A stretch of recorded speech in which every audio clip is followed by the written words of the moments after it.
Aujourd'hui, on va parler de sujets d'actualité, les data centers et la durabilité. Je suis Fatma Khlif, je suis architecte de formation. J'ai une expertise et expérience d'une vingtaine d'années dans le domaine. J'ai travaillé chez l'opérateur Ooredoo durant 18 ans. Et ça fait 4 ans que j'ai monté ma propre société, Kando Design and Consulting. Je suis certifiée Accredited Tier Designer avec Uptime Institute et certifiée Data Center Professional par EPI et Exin.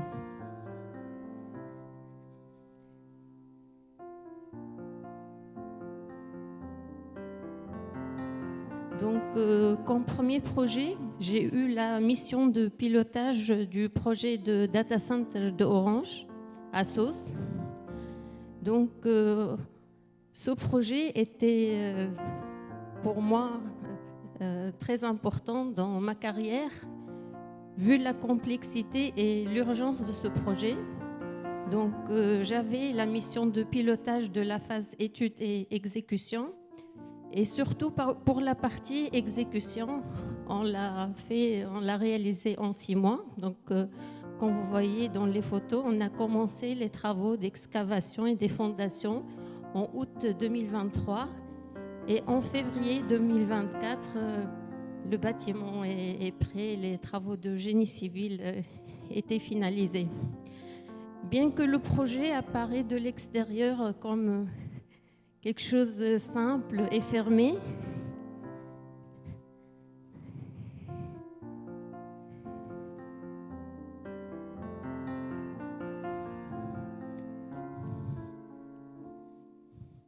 au secours. Voilà, ça a passé.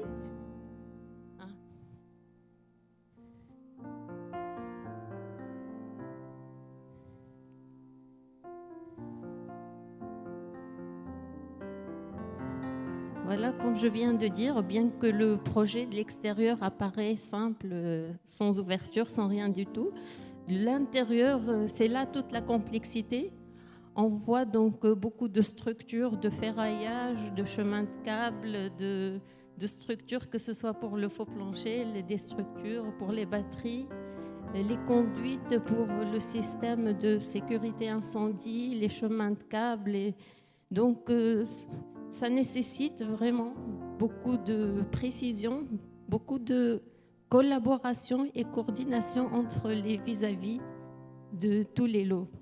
Et avec un délai très restreint, c'était vraiment pour moi une bonne réalisation avec toutes les entreprises qui ont participé à ce projet.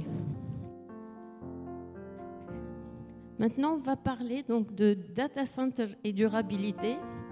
Pour cela, on va faire une analyse de quelques projets de data center durables que j'ai trouvé important de comprendre comment ils ont fait pour avoir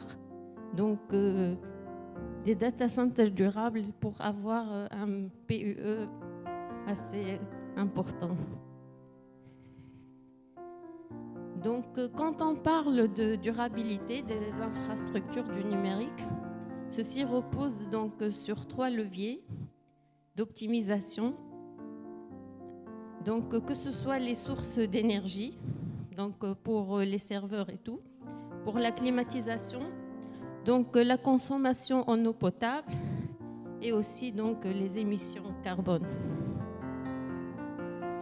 Comme on sait tous avec l'IA, le problème de la consommation énergétique est devenu problématique car on voit une évolution exponentielle du besoin et d'où le besoin vraiment de la durabilité.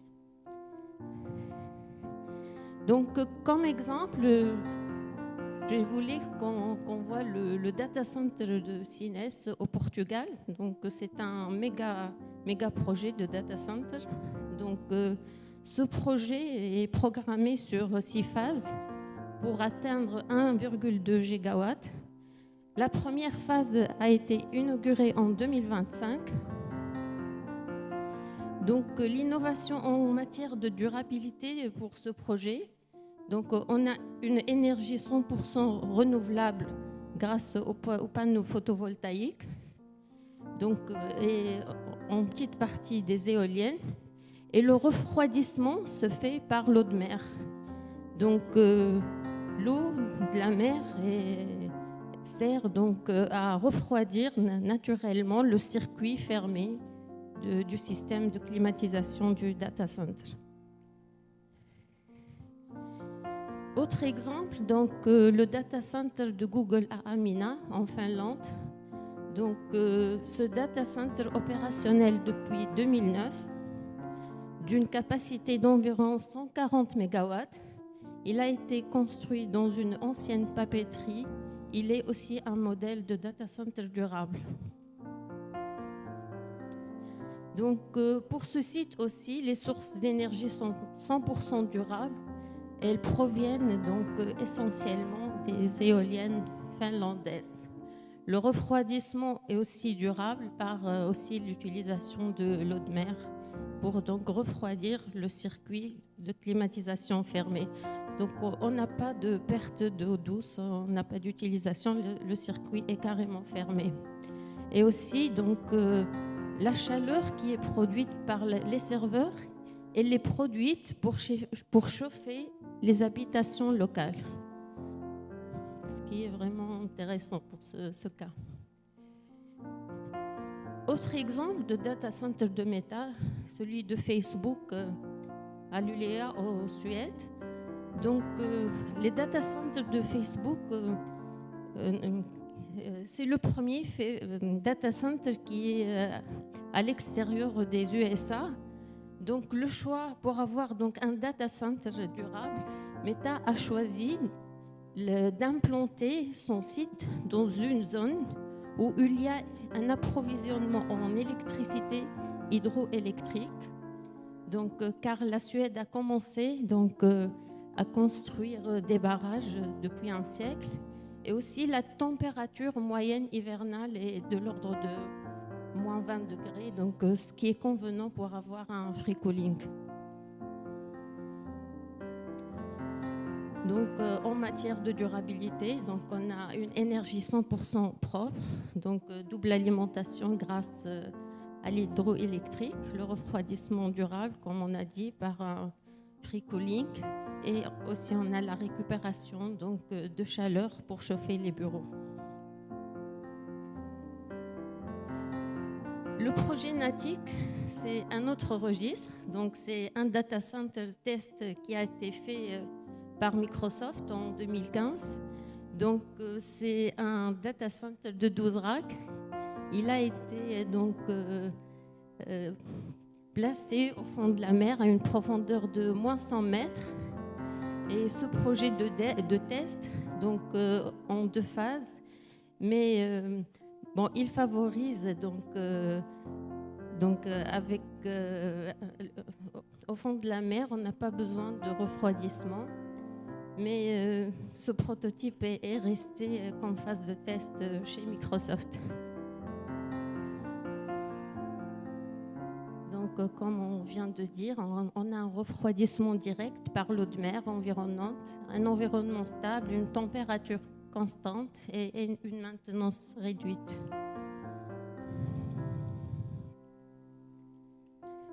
Donc, plus tard, donc, les Chinois ont pris l'idée et ils ont fait donc un data center sous-marin. Donc ils ont construit un premier data center donc d'une capacité de 2,3 MW qui a été déjà inauguré. Donc avec ce modèle de sorte de conteneur au fond de la mer, donc on a un gain au niveau du refroidissement. Et l'eau froide de l'océan circule autour des modules et ça refroidit les racks. Donc ce projet, qui est donc, ayant une source énergétique 100% durable, qui provient donc des éoliennes qui sont aussi sur la mer. Donc avec cette solution, on n'a plus besoin de foncier, ni d'eau douce. Donc vraiment, ça répond à la durabilité. Donc ce projet s'étale sur plusieurs phases. Donc la première phase qui a été inaugurée en 2024. La deuxième phase sera, donc l'extension sera faite pour arriver à 24 MW. Et en cas de succès de cette solution, donc la société chinoise compte faire monter la capacité à 500 MW. Un autre modèle que je trouve assez intéressant, c'est le Green Mountain Data Center en Norvège. Donc la particularité de ce data center, c'est qu'il est implanté sous la montagne. Donc ils ont utilisé cet emplacement qui existe déjà, qui est sécurisé. Et on utilise donc l'eau de mer aussi pour le refroidissement. Donc comme on voit, le passage des câbles est tout implanté à l'intérieur de la montagne. Donc l'innovation en matière de durabilité pour ce site, donc on a une énergie 100% renouvelable par l'utilisation d'une énergie hydroélectrique, donc garantissant une faible empreinte carbone. Donc le refroidissement est écologique, donc le site aussi utilise l'eau de mer et on réutilise aussi la chaleur qui provient des serveurs. Donc la chaleur résiduelle est récupérée pour des usages locaux. Donc on a un très bon PU qui est de l'ordre de 1,2. Donc l'analyse de ces cas étudiés démontre un changement de paradigme. Donc l'idée n'est plus de construire une infrastructure contre l'environnement en luttant contre la chaleur ou un manque d'eau, mais plutôt de construire avec les atouts de l'environnement.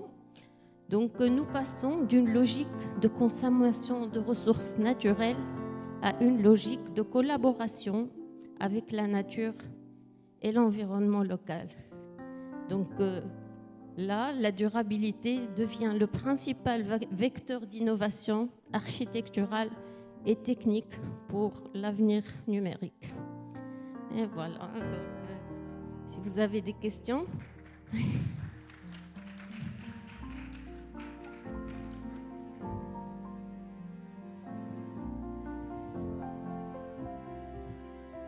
C'est clair, c'est bon? Super. Des questions? Ok.